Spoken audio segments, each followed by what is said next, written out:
Hello friends, स्वागत है आपका अथर क्लासेस के यूट्यूब चैनल पर। मैं सुहेल पाठी आपका स्वागत करता हूं। फ्रेंड्स, सभी को स्वतंत्रता दिवस की हार्दिक शुभकामनाएं। हम आज़ादी के इस 75वें स्वतंत्रता दिवस के अवसर पर सभी भारतवासियों को एवं नागरिकों को स्वतंत्रता दिवस की हार्दिक शुभकामनाएं देते हैं। आज भारतीय संविधान के अगले टॉपिक पे हम आज मौलिक कर्तव्यों के रूप में पढ़ेंगे, जानेंगे कि भारत के नागरिक को अपने देश के प्रति, अपने नागरिकों के प्रति क्या क्या कर्तव्य बताए गए हैं। भारतीय संविधान में अपने नागरिकों के लिए कौन से कर्तव्य दिए गए हैं, उन सब के बारे में आज हम चर्चा करेंगे। हम भारत के नागरिक होने के कारण, भारत के में रहने के कारण हमारे अपने कुछ कर्तव्य होते हैं, अपने देश के प्रति कुछ कर्तव्य होते हैं, जिसे निभाने के लिए हमें तत्पर रहना चाहिए। इसी के लिए इन मौलिक कर्तव्यों को भारतीय संविधान में जोड़ा गया। यदि मौलिक कर्तव्यों की बात करते हैं तो मौलिक कर्तव्य मूल संविधान में नहीं थे, परंतु इनकी आवश्यकता पढ़ने पर इन्हें संविधान संशोधन द्वारा संविधान में जोड़ा गया। यदि मौलिक कर्तव्यों की बात करते हैं तो मौलिक कर्तव्य भाग 4 ए में अनुच्छेद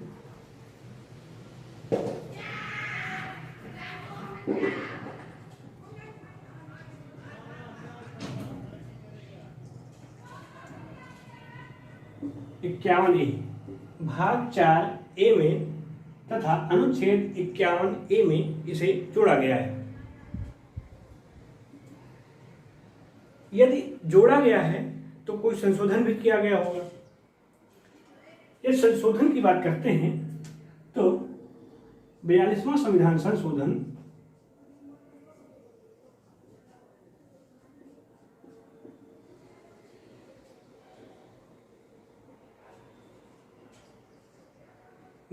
संविधान संशोधन 1976 द्वारा एक समिति के आधार पर इसे मौलिक कर्तव्य के रूप में जोड़ा गया।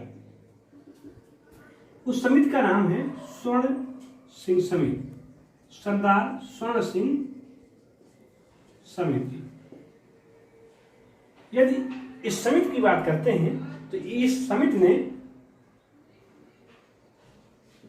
8 मौलिक कर्तव्यों के बारे में कहा गया था, परंतु इस समिति को देखते हुए 42वां संविधान संशोधन 1976 में किया गया, जिसमें 10 मौलिक कर्तव्यों को संविधान में जोड़ा गया। आइए इनको एक एक करके सारे मौलिक कर्तव्यों को जोड़ते हैं, जानते हैं। एक क्वेश्चन और आपको बता दें कि वर्तमान में 11 मौलिक कर्तव्यों का उल्लेख किया गया है। फिर से एक बार जानते हैं, मौलिक कर्तव्यों को मूल संविधान में नहीं रखा गया था, परंतु इसे 42वां संविधान संशोधन 1976 द्वारा भाग 4A में अनुच्छेद 51A में जोड़ा गया।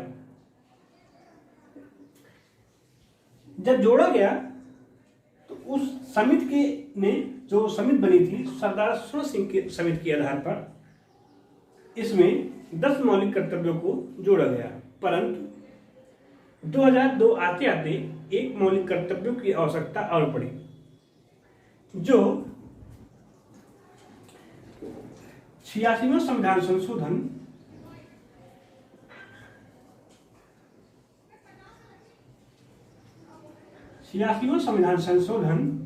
2002 द्वारा जोड़ा गया।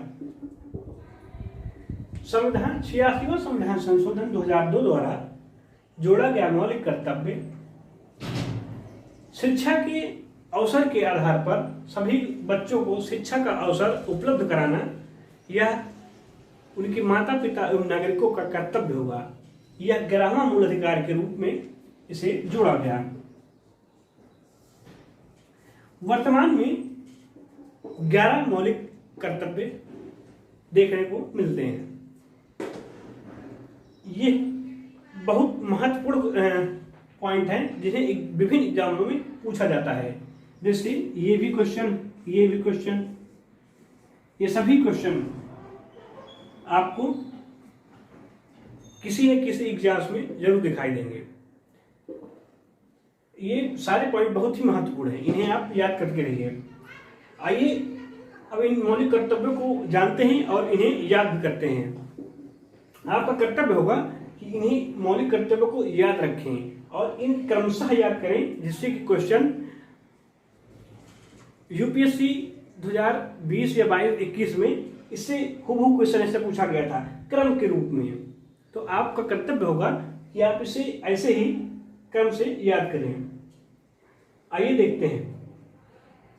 पहला कर्तव्य है संविधान की पालना करें एवं उनके आदर्शों, राष्ट्रध्वज, राष्ट्रगान का आदर करें।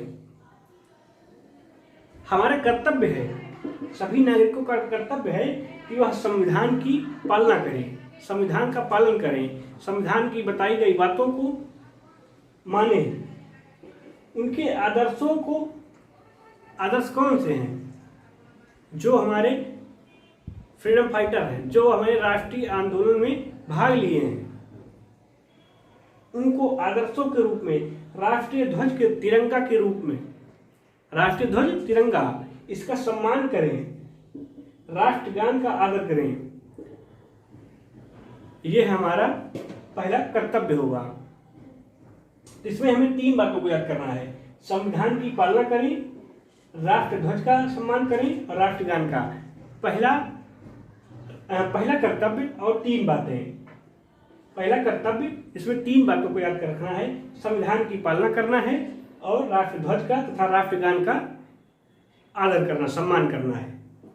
यदि दूसरे मौलिक कर्तव्यों की बात करते हैं तो इसी से जुड़ा हुआ दूसरा मौलिक कर्तव्य है, इसको एक दूसरे से रिलेट कर देख सकते हैं। इसमें कहा गया है स्वतंत्रता के लिए हमारे राष्ट्रीय आंदोलन को प्रेरित करने वाले उच्च आदर्शों को हृदय में संजोए रखें और उनका पालन करें।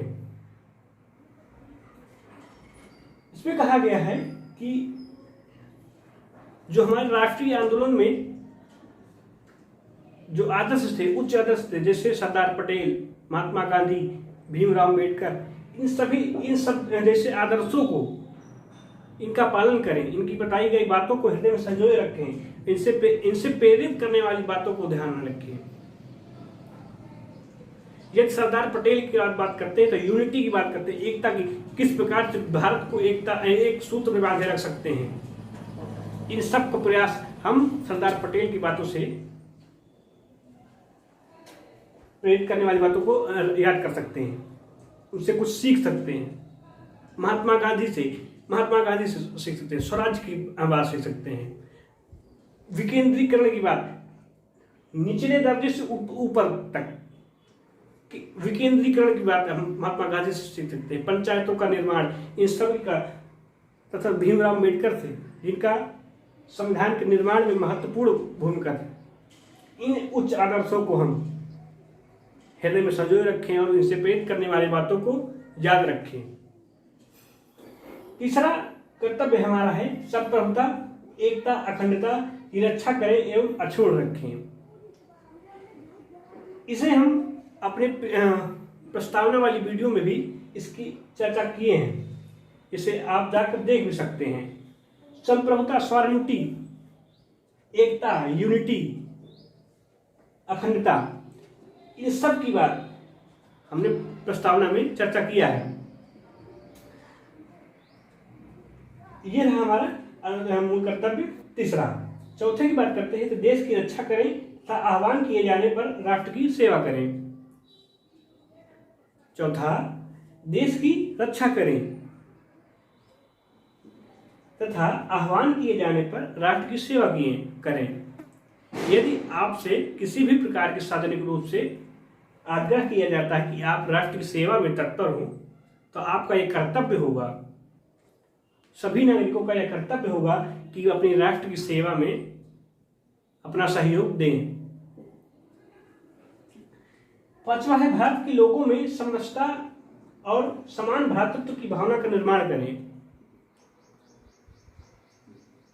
भारत के लोगों, भारत के नागरिकों को आपस में समरसता, कंपोजिट कल्चर, एक दूसरे के प्रति आपसी समान भाव, समरसता प्रेरित करें, समान भाव प्राप्त, समान एक रस प्रेरित करें सब में, तथा समान भ्रातृत्व, आपसी भाईचारे की बात करें, वसुधैव कुटुंबकम की बात करें, सभी हिंदू, मुस्लिम, सिख, ईसाई सभी को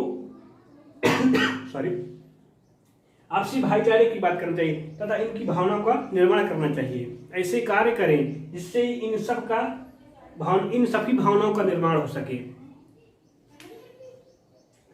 हमारी सामाजिक संस्कृति और गौरवशाली परंपरा का महत्व समझें और उसका परिरक्षण करें।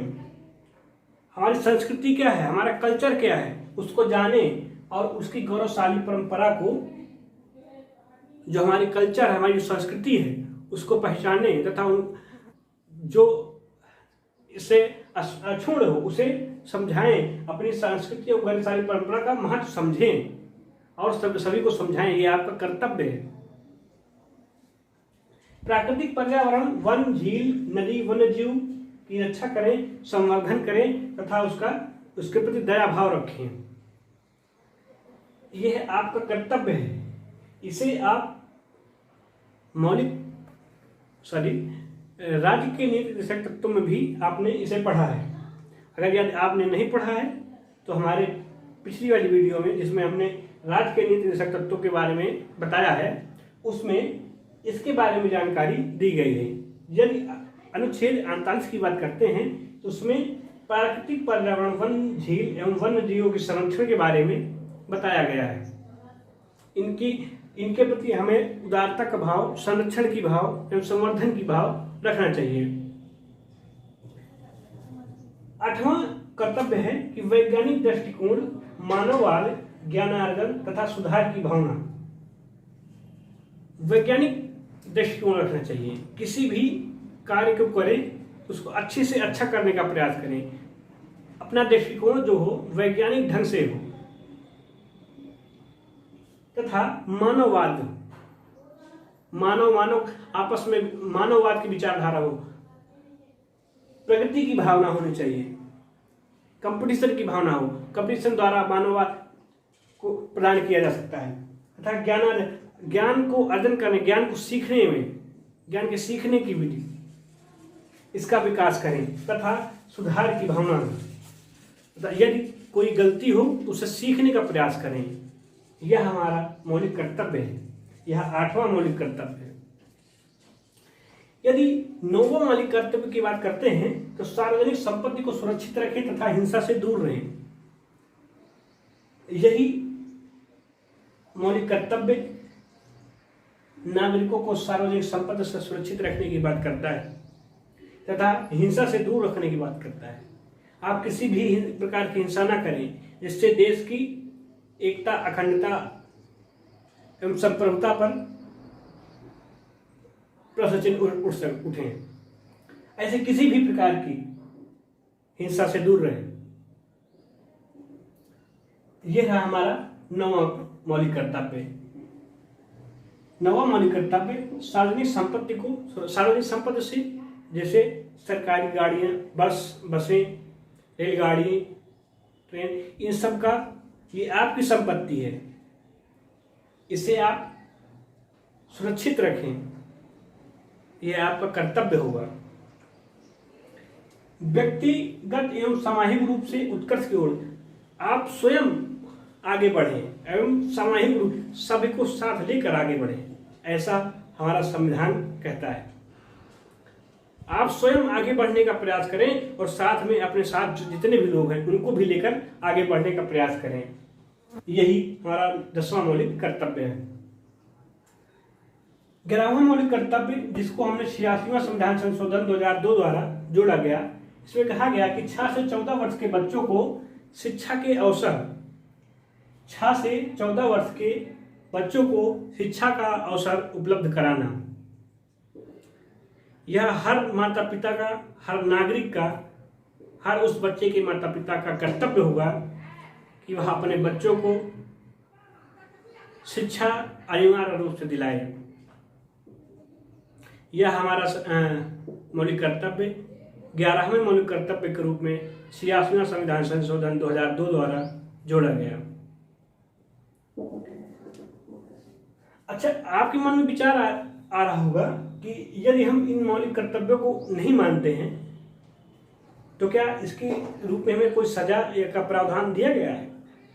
तो इसके रूप में आपको बता दें कि इसके मौलिक कर्तव्यों को मानने के रूप में हमें किसी भी प्रकार की कोई सजा नहीं दी गई, परंतु इसके लिए कुछ कोड ऑफ कंडक्ट बनाए गए हैं, कुछ रूल एवं रेगुलेशन बनाए गए हैं। जैसे यदि प्राकृतिक पर्यावरण एवं वन्य जीव की रक्षा नहीं करते हैं, इसके लिए वन्य जीव अभियान 1972 के लिए कानून बनाया गया है। इसके आधार पर आपको सजा दी जा सकती है, परंतु इसके लिए मौलिक कर्तव्यों के लिए आप कर्तव्य कर सकते हैं, नहीं भी कर सकते हैं। इसके लिए आपके लिए कोई सजा का प्रावधान नहीं किया गया है। ये रहा हमारा मौलिक कर्तव्य। हम आशा करते हैं आपको याद भी हो गया होगा, समझ भी आया होगा।